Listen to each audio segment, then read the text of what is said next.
Você pode ver, quando você vê agora esse conflito, né? Ucrânia e Rússia, alguns países da Europa tiveram a sua cota de gás diminuída. Os caras precisam de energia. Vão buscar o quê? Diesel.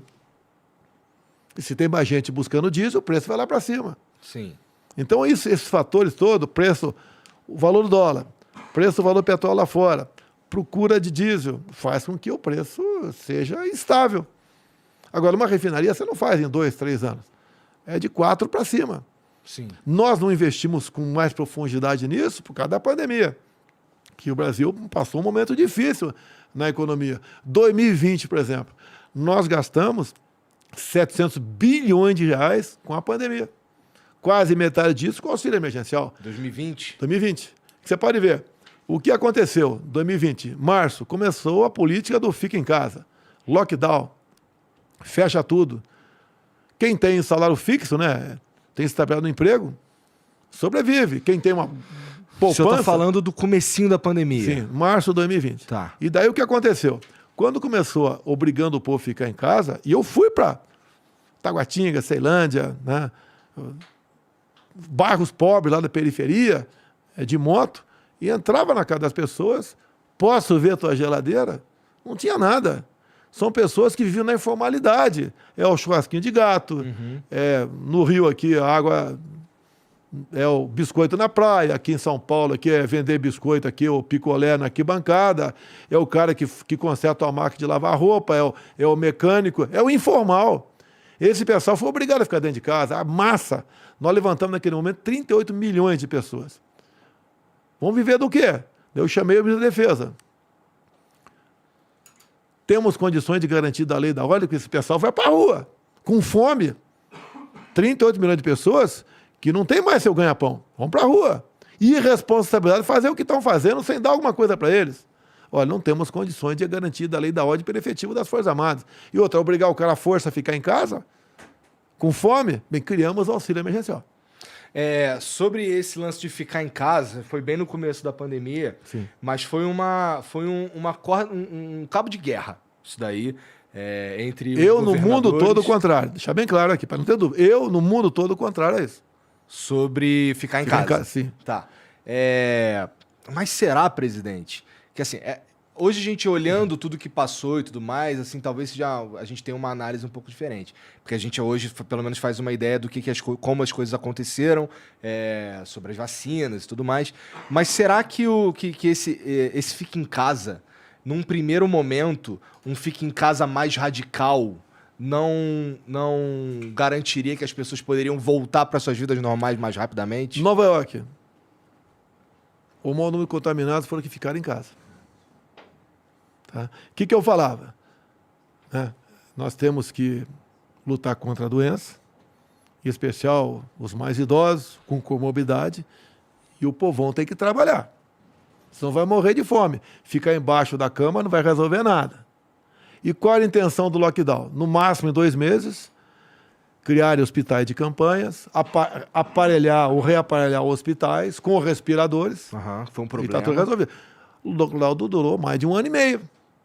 Virou uma política. Não durou. 1 ano e meio, sim. Você vê, eu te posto decretos para você de 2021. De vários governadores com lockdown. Eu não duvido que havia uma política nesse sentido, mas, como o senhor disse, o povão precisava trabalhar. Sim. E, assim, eu lembro que nessa época eu morava em Curitiba e eu tinha que vir para São Paulo toda semana para fazer o Flow. E eu lembro de passar aqui em São Paulo nos 2 primeiros meses, por aí, e parecia de fato uma cidade fantasma.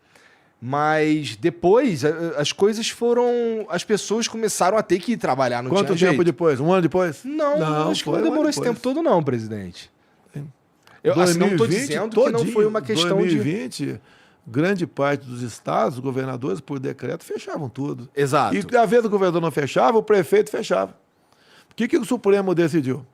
Era concorrente, eu, governadores e prefeito. Só se eu, por exemplo, decretasse área amarela em São Paulo, o governador podia botar área vermelha. O prefeito no seu município podia botar uma área roxa. Foi o STF que deu esse poder para ele. Deu esse poder para ele. Não sei por que fizeram isso. Me tirar de mim o poder de conduzir essas medidas da pandemia. E o que eu falava lá atrás? O vírus veio para ficar, infelizmente. Não é que eu quero, veio para ficar. Tanto é que não foi embora até hoje, nem vai embora mais. Fica rodando pelo mundo. E não é essa a solução. Daí, por exemplo, o meu ministro da Saúde, tal do Mandetta, ele fez um protocolo, quem estava com Covid, ia para casa, quando sentir falta de ar, ir para o hospital. Daí eu falei, vai para o hospital fazer o quê? Ser entubado? Esse é o remédio? Por que você não garante a liberdade do médico clinicar seu paciente? Porque o médico sabe disso. Ele aprende. Se chega alguém que está passando mal, pode morrer, ele pode receitar alguma coisa e com um acordo com o paciente ou com a família. Então o tratamento precoce deixou de existir. Eu ainda falei para o Mandetta, vai para o hospital para ser entubado, o remédio é tubo, por que não deixar o médico clinicar? Você pode ver, na Guerra do Pacífico, por exemplo, o soldado chegava ferido, não tinha quem doasse mais sangue, e os médicos começaram a botar água de coco na veia dos caras, e salvou. Os remédios, muitas vezes, são descobertos por acaso. Você pega a África subsaariana, daí a pessoa fala, não tem informações precisas sobre a África. Por que morreu pouca gente lá? Proporcionalmente falando. Eles tomavam remédio, não vou falar aqui para evitar aí, eu querer derrubar a tua live aqui, um remédio que servia para combater a cegueira dos rios. Você pode ver, o que aconteceu com a China agora, há poucas semanas? Uma crise de Covid na China. Eu te pergunto, a Coronavac de onde é? Não é da China? Eles não tomaram a vacina? Ou se tomaram, por que não teve eficácia? Você não pode discutir esse assunto. Você fica proibido de discutir esse assunto. Eu discuti com embaixadores do mundo todo, no Brasil, né, conversando, ligando para médicos. Região amazônica, qual o percentual de morte entre civis e militares? Muito maior entre os civis. Os militares estavam usando usando para combater o negócio da malária. E acabou, a hidroxicloroquina. Da malária. Tá. Eu tomei quando eu passei mal. No dia seguinte estava bom, coincidência ou não. Eu vou em eventos por aí. Às vezes tem 2 a 3 mil pessoas me assistindo. Quem é que contraiu o Covid? 70% levanta o braço. Quem usou isso ou aquilo? 90% levanta o braço. Funcionou.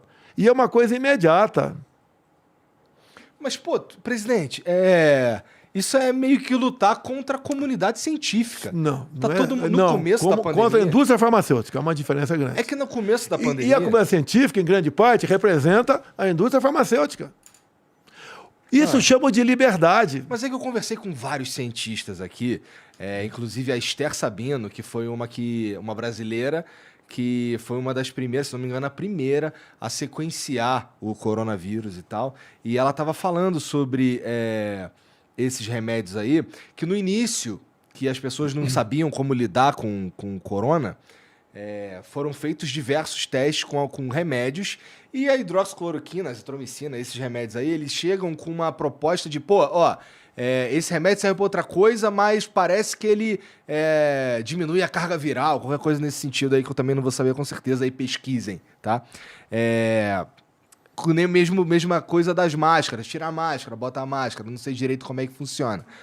Mas depois, assim, começaram a surgir os estudos dizendo que o lance esses remédios, eles não têm uma relação direta entre ficar bom ou não. Pode ser que não tenha nenhuma mesmo, né? Pode ser. Pode ser um placebo? Pode ser. Mas chama-se liberdade médica, autonomia médica, que foi também castrado essa questão. Você quer ver? Quando se fala em vacina, me acusam de não ter comprado vacina. Em 2020, quando é que começou a primeira vacina? Em dezembro, no Reino Unido. A Pfizer, eu vi o presidente da Pfizer dizendo que estava em negociação com o governo brasileiro desde maio, eu acho, 2020. Sim. Né? 2020. E aí, como é que foi? Por que olha só, o que acontece? Vai. Eu acredito que 90% do pessoal que está me ouvindo aqui não lê a bula de remédio. Eu não leio. Tá? Se eu não ler. Agora, eu li a bula, que era o contrato da Pfizer. Tá. Em 2020, estava escrito lá, um dos itens, não nos responsabilizamos por qualquer efeito colateral. Falei, peraí. Mas isso não é padrão? Não. Tipo, os Estados Unidos assinam a parada Ninguém dessa. é contra a vacina. Eu tomei um montão de vacina na minha vida. Essa agora é uma vacina experimental. Uhum. Quem está fabricando não se responde, que efeitos colaterais são esses? Daí eu lancei aquela do jacaré. Pelo amor de Deus, cara. Uma figura de linguagem. O mundo caiu na minha cabeça. Aí o cara Eu já fala, falei "A tua algumas resposta-" vezes aqui, não é porque o senhor tá na minha frente, não, mas eu já falei aqui que tem tanta coisa pra criticar isso, daí não me parece ser uma melhor delas, né? Eu poderia falar outro bichinho qualquer, né? Quem sabe fosse mais simpático, tá certo? Mas figura de linguagem, o mundo caiu na minha cabeça.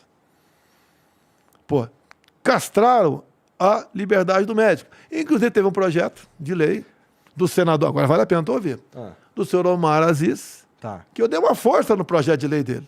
Ele condenava até 3 anos de cadeia o médico que receitasse qualquer coisa fora da bula. Até a vovó, né, o chazinho da vovó, ia ser condenado. E tem muito remédio que você usa para uma coisa hoje, mas é recomendado para outra. Sim. Sim. Então ele queria 3 anos de cadeia. Agora, o Omar Aziz tem uma história bacana. Eu podia ter acabado com a CPI logo no começo. Chegou lá uma medida provisória nossa, tratando desses assuntos, e daí ele entrou com uma emenda, juntamente com o deputado federal Renildo Calheiros, irmão do Renan Calheiros, a mesma emenda, dizendo o seguinte, né, que prefeitos e governadores podiam comprar qualquer vacina no mundo, sem certificação da Anvisa e sem licitação. E quem ia pagar a conta era o governo federal. Se eu faço vista grossa ou deixo aprovar, estava sendo feita a festa de muitos governadores e prefeitos. Então tem muita gente honesta, não ia fazer isso aí. Tá? Deixa bem claro isso aí. Imagine a festa que ia ser. Já fizeram, o consórcio do Nordeste, são 9 governadores, já fizeram a festa. Quando a gente mandava dinheiro para lá, tu lembra dos 50 milhões para comprar respiradores? Via Carlos Gabas, que quase foi ministro da Defesa do governo Dilma. Tá? Ele pegou 50 milhões e comprou, entre aspas, gastou com uma casa de maconha, gastou 50 milhões e não recebeu um só respirador? Carlos Gabas. Carlos Gabas, você pode ver. Isso foi... Eu vi que eles tinham negócios ligados à maconha, mas que ele uma tinha... casa de maconha. Mas que eles fizeram isso daí, vou anotar aqui para dar uma pesquisada depois. Tá. Então o que acontece? Gastaram 50 milhões, pagaram, não receberam um só respirador. Quantos nordestinos que não morreram por falta de ar, por essa irresponsabilidade? E na CPI, quando um senador lá, isento, entrou com um pedido para convocar o Carlos Gabas, o que o Renan Calheiros fez? Não estamos aqui para apurar desvio de recursos. Essa é a briga que a gente enfrentava. A turma do Renan, de Omar Aziz, de Randolfo Rodrigues, queria, naquele momento, comprar vacina a qualquer preço, em qualquer lugar do mundo, a Anvisa fora, queria até dar um prazo de 48 horas para a Anvisa decidir, tá? E sem licitação. E daí o que acontece? Como eu estou brigando contra isso, quando o Congresso, em março do ano seguinte, aprovou um projeto de lei, que virou lei, dizendo que a responsabilidade não era minha, vamos comprar então, era. E compramos, não só da Pfizer, como outras também, Coronavac. Responsabilidade de efeitos adversos. Sim, sim. Tá. Tá, e você pode ver, eu não forcei ninguém a tomar vacina. Isso chama-se liberdade. Na verdade, pelo contrário, presidente. Com todo respeito, você sabe que toda vez que você fala, toda vez que todas as ações que você toma, elas repercutem no Brasil em forma de influência. O lance do senhor não tomar... Não sei se o senhor não tomou a vacina, mas assim... O lance Não, do eu não senhor... tomei vacina. Me recomendaram até tomar uma água destilada. Tá. Eu não vou, eu posso enganar você, não vou enganar mim. Então, o lance do senhor não tomar vacina acaba influenciando a galera a não tomar vacina. Influencia alguns. Eles vão ver, não é que a minha palavra está valendo. Eles foram ler a bula. É porque... Meio que a palavra do senhor está valendo, presidente. Você desculpa. Não. Com todo respeito, Tá. mas é que o senhor, de fato, assim, o senhor influencia. Minha sogra, que estava lá embaixo para tirar foto contigo, cara, ela basicamente vai fazer o que o senhor Peraí, vamos lá. pô. O Aguinaldo Timóteo estava vacinado? Morreu do quê? Tarcísio Meira estava vacinado? Morreu do quê? Tem um estudo israelense que a Pfizer tem uma validade de 4 semanas. Agora, você falar isso aí, o pessoal me recomenda, não toque nesse assunto. Poxa, eu tenho que falar a verdade pro pessoal, pô. Não quer votar mais em mim? Lamento, né? Posso fazer o quê? Eu tenho que falar a verdade. Você pode ver, estão vacinando criança agora a partir de 3 anos de idade. Essa vacina é para uma cepa que não existe mais. Estou mentindo? Não existe mais. Bom, eu É uma vou outra anotar cepa. porque eu preciso saber. É uma outra cepa. Agora, o que interessa? Eu comprei vacina para todo mundo. 500 milhões de doses. E fomos o país que, mesmo proporcionalmente, mais vacinou. E tem gente que quer tomar a terceira, a quarta dose, sem problema nenhum. Enquanto quiser tomar, vamos dar a vacina. Agora, respeitem quem não quer tomar a vacina. Se você está vacinado, você não vai ser contaminado. E a esquerda que fez a campanha contra mim para eu tomar vacina. Para a esquerda, alguns querem que eu parta, né? Deixa eu ficar sem vacina. Inclusive, uma coisa óbvia, eu acho que o médico vai dizer que eu tenho razão. Quem se contaminou está melhor imunizado que quem tomou a vacina. Por que é a vacina? É um vírus inativo. Para enganar seu organismo a produzir anticorpos. Se eu peguei o vírus ativo, o meu organismo não foi enganado. Ele realmente trabalhou para combater aquele vírus e criar uma memória para eu não ser, para quando for contaminado novamente, atacar. Era nisso que eu estava apostando, na imunidade de rebanho? A mesma coisa que o Boris Johnson apostou? O Boris Johnson tem uma coisa comigo, eu vou falar aqui, tá? Até uma novidade, né? Eu estava com o Boris Johnson, e ele queria que eu abrisse aqui, facilitasse a importação de uísque. Pô, em plena final de pandemia, com todo respeito, não é a minha prioridade facilitar a importação de uísque. E tínhamos conversado esse papo aqui sobre vacina antes. Tá. E ele tinha sido vacinado. Eu falei, eu abro a importação de vacina hoje, facilito, de uísque. Obrigado aí.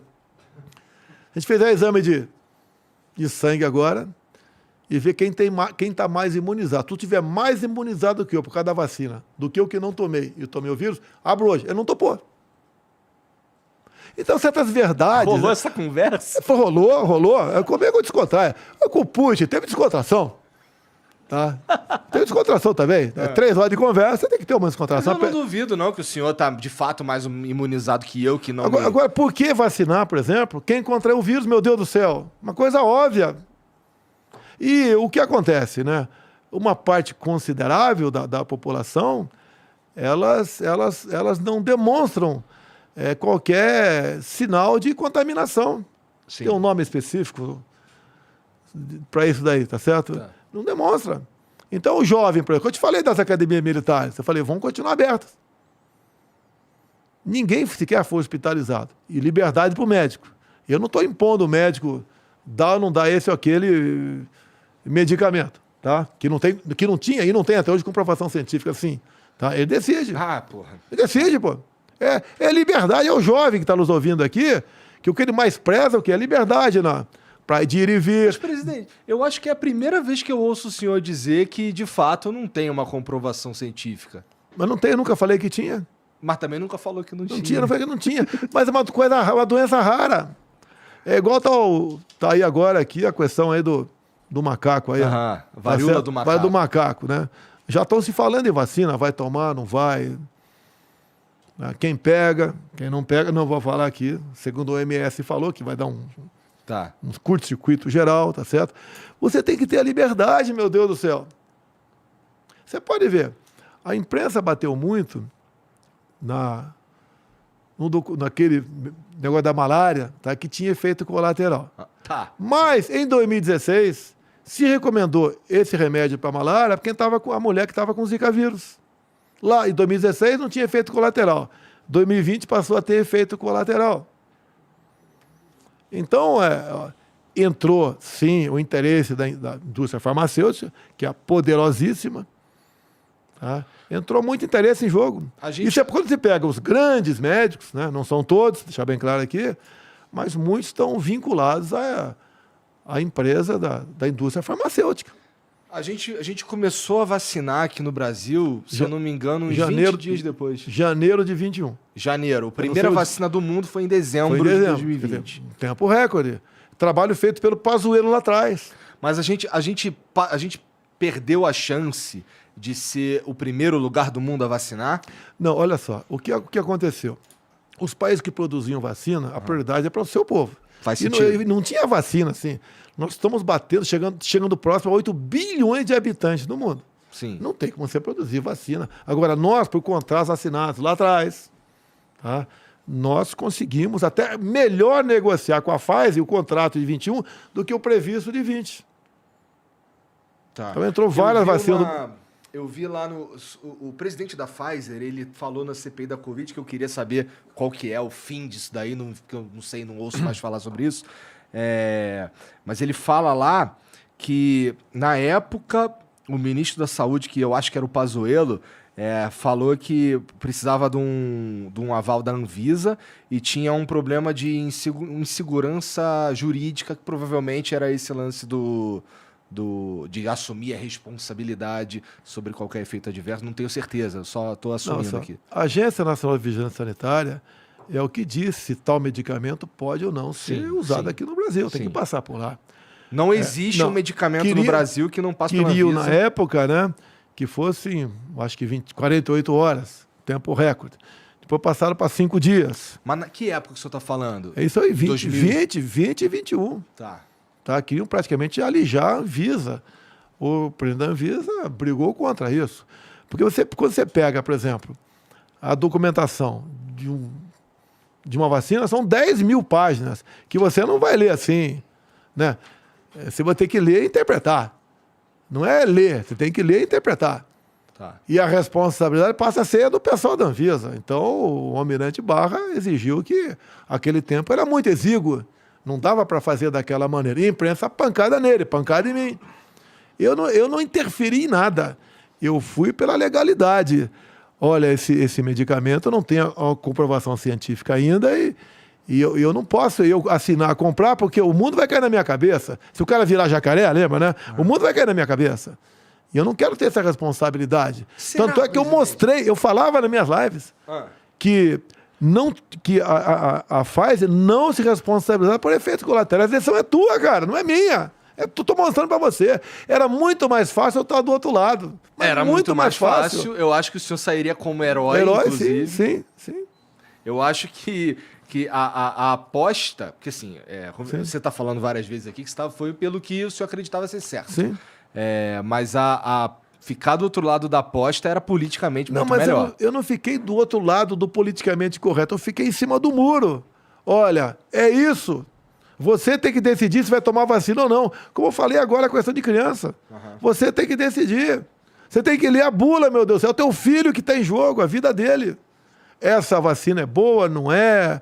Quais são os efeitos colaterais? O CDC, que é a Anvisa americana, diz que os efeitos colaterais começarão a ser mostrados para o mundo no final de 22, 23. Quais são os efeitos colaterais? Inclusive, a Pfizer pediu um sigilo, acho que por 70 anos, 50 anos. Depois a justiça americana derrubou isso aí. Por que sigilo 50 anos? Por que você não pode ver o que está acontecendo ali? O que é isso aí? Tá? Agora é abrir a cabeça das pessoas.